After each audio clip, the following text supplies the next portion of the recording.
Saludos profesor Cristian Verdugo y Jorge Soto para la entrega de la tarea 10 de algoritmo de optimización. En este problema se nos plantea buscar un punto óptimo de una función univariante mediante el método de Newton.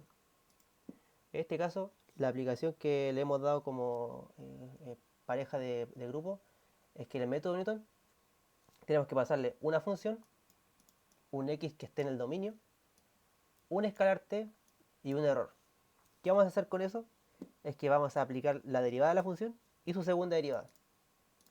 Vamos a evaluar esas derivadas, tanto de la primera como de la segunda, en el punto inicial. Y vamos a tener el cuidado de que en la segunda derivada no sea cero, porque si la segunda derivada es cero, no vamos a poder aplicar el algoritmo de Newton. Entonces, ¿cómo iniciamos?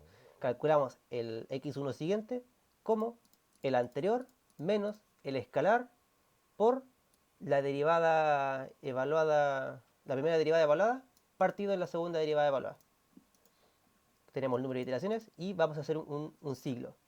Mientras el valor absoluto de, en este caso, el punto siguiente menos el anterior sea mucho mayor al error, vamos a guardar el anterior, vamos a hacer el mismo cálculo de la primera y la segunda derivada, vamos a asegurarnos de nuevo de que la segunda derivada no sea cero y vamos a actualizar de nuevo el valor. Nos va a devolver en este caso el punto óptimo y en cuánta cantidad de iteraciones lo encontró. Entonces, ¿cuál es el objetivo de este algoritmo? Es que en una función que nosotros le pasemos, nosotros vamos a darle en este caso un punto inicial, en este caso menos 2, o en este caso un escalar 0,01, puede ser un escalar un poco más chico, y en este caso un error, en este caso muy pequeño. Entonces, ¿qué hace nuestro algoritmo? Si partimos desde el punto menos 2, es que hace estas iteraciones. En este caso encontró el punto óptimo en 688 iteraciones. Pero si le hacemos que el escalar sea mucho más chico, se demora mucho más, porque el error que le estamos dando es bastante pequeño. Entonces encontró el punto óptimo, que sería menos 1 de esta ecuación, en 4060 iteraciones.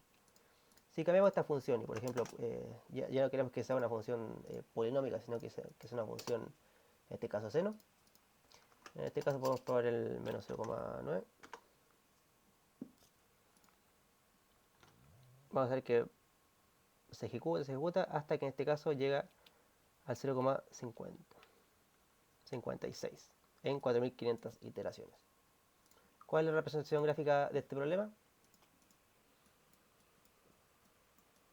Bueno, principalmente, como mi compañero explicaba, en la primera función que probó en el algoritmo, bueno, dado un punto en el cual lo tenemos como punto de partida, lo que va a hacer el algoritmo de Newton es que va a tomar, por ejemplo, si nosotros empezamos en el 0,2, este va a detectar o ver que la pendiente de la función es negativa, por lo cual va a tener que ir bajando y va a ir bajando. Por ejemplo, ya en la primera iteración va a ser 0,2, después 0,3 y así hasta llegar hasta el punto óptimo, que en este caso, como se puede ver ahí, es el 1. Y por ejemplo, en la función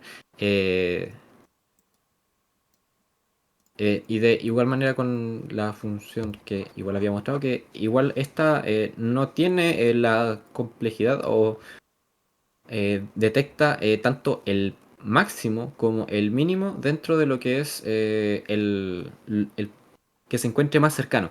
Por ejemplo, en este caso, como es una función seno, que es periódica como tal, por ejemplo, si nosotros empezamos en el menos uno, como tal, como se encuentran en la mitad de ambos puntos, el algoritmo, la segunda derivada es cero, por lo cual no va a saber hacia qué lado ir.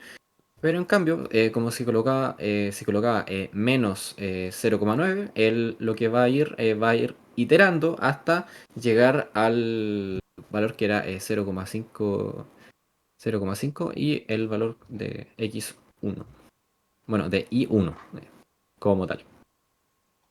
En este caso se nos plantea un problema de cuál sería el problema más importante del algoritmo para el método de Newton con múltiples variables. Es que si nos damos cuenta es que en este caso el algoritmo no va a poder funcionar si la segunda derivada es valor cero. ¿Y qué pasa en este problema cuando tenemos una función seno en una variable? Es que en muchos puntos esa segunda derivada va a ser cero, ya que es una función periódica. ¿Qué pasa si extrapolamos este seno y lo convertimos en una función de, en este caso, dos variables? Es que vamos a tener que tener cuidado en dos variables, no solamente en una. Y este problema va a ir creciendo a medida que le vamos agregando variables. Entonces vamos a tener que, en vez de tener cuidado con un punto, vamos a tener que empezar a tener cuidado con dos, tres, y así va a crecer. Va a crecer en base a la complejidad de la función que le estemos dando y su dominio. Porque quizás podemos darle esta misma función, pero un dominio más acotado. Si le damos un dominio más acotado, como por ejemplo menos 0,6 y menos, y por ejemplo 1,2, en este caso no habría problema de la segunda derivada, ya que en este caso en ningún punto toca el eje X. Pero si ya dejamos que su dominio sea cualquier punto del eje X, se va a determinar varias veces y vamos a tener que tener cuidado en el punto inicial que nosotros le demos a la función.